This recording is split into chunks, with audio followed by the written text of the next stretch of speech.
And welcome back to The Factor Uncensored. This is just in. Governor Greg Abbott is backing out of the National Rifle Association convention here in Houston. As of now, the controversial event is still on for this weekend. My next guest debated about whether or not that's a mistake. So, Cesar, you will protest the National Rifle Association. Tell us a little bit about that and why. So, number one, thank you for having us. And number two, it's really sad that on the heels of this event that just occurred, 72 hours ago, an association as respectable as the NRA wouldn't even consider postponing this event. We know that people are grieving right now. We know that people are processing this right now, and to have this celebratory event at the George R. Brown in the state in which this tragedy happened to us just doesn't make sense. Today, we went by there today, and it has a big banner on front that says 14 acres of ammo and armor and things like that. And even though we understand people's fascination, or we try to understand people's fascination with guns, at the end of the day, we feel that it's not the time or the place to have this convention. And at least us as an organization, we weren't asking for an immediate cancellation, but at the very least, a postponement of this event for a later time when our community, when our state, when our country was not grieving. And Cesar, when you saw that banner on the George R. Brown Convention Center, did you say, wow, and is that a slap in the face? For many people, that's insult to injury. We've been getting images all day of people, of the vendors coming in, of things like that.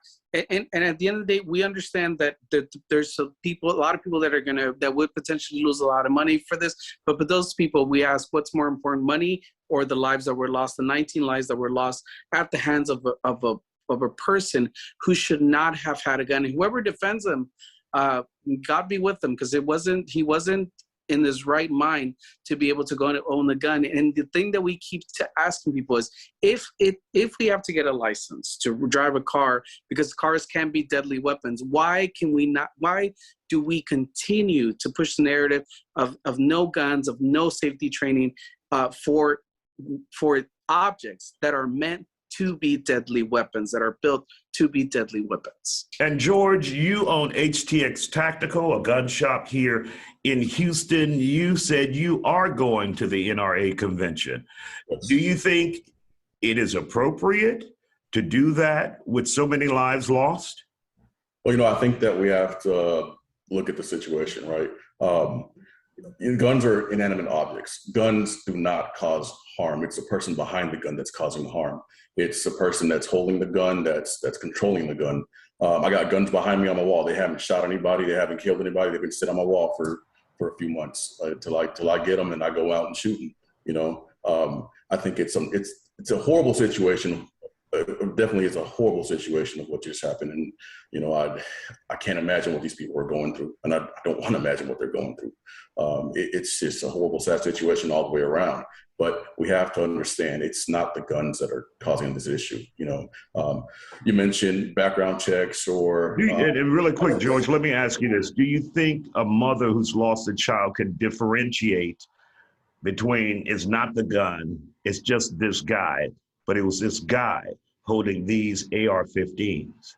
Do you think the mothers, the fathers, they are rationalizing the difference between an inanimate object and the guy who pulled the trigger? I feel that the thing is that everybody is caught up in their emotions at the moment, and I totally understand that. But we have to get past our emotions and look at the facts. We can't live off emotions. We have to live off facts. And Cesar, what will the protest look like tomorrow? What can we expect from you guys out front of George R. Brown Convention Center? Well, number one, we are calling for a peaceful protest. We are calling for people to exercise their First Amendment rights. At the same time, to send a clear message to the NRA that, when we talk about emotions, yeah, there's emotions, because 19 parents came home without their children.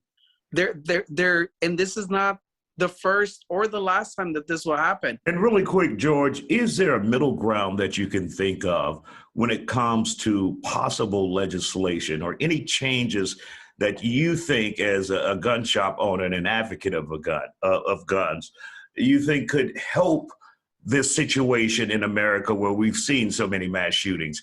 Any thoughts on that before we wrap it up here? You know, I'm definitely a two-way advocate. I fully support our rights as Americans to carry guns and our right to bear arms. You know, to me, any gun law is, you know, it's stepping on our two-way rights. Whether it be something minimal or something, you know, as far as banning guns or whatnot. You know, you mentioned other countries have banned guns. Look what's happening in Venezuela. They banned guns in 2018, and people are getting slaughtered in the streets. They're getting shot up in the streets for speaking their voice. You know, against an oppressive government that has weapons, and I understand that. But anytime we talk about trampling on people's rights while taking the lives of others, it just cancels itself out. And you can't have it two ways. You can't be a pro-life person at the same time be for weapons that take the life of others. I mean, I'd have to disagree on you on that. You know, I read your website. So you're okay. So you're okay with a crazy person a mentally incapacitated person getting a gun and shooting 19 kids in a school? Is that what you're trying to say? Because that was his rights. So you're protecting his rights. I think. Tell that to the parents of Uvalde. You know, we go back to mental health issues. This guy had, I don't know how many issues he had that were recorded. And what about the guy in Brooklyn? Nobody ever did anything about it. You know, it's just. And the guy in Brooklyn too.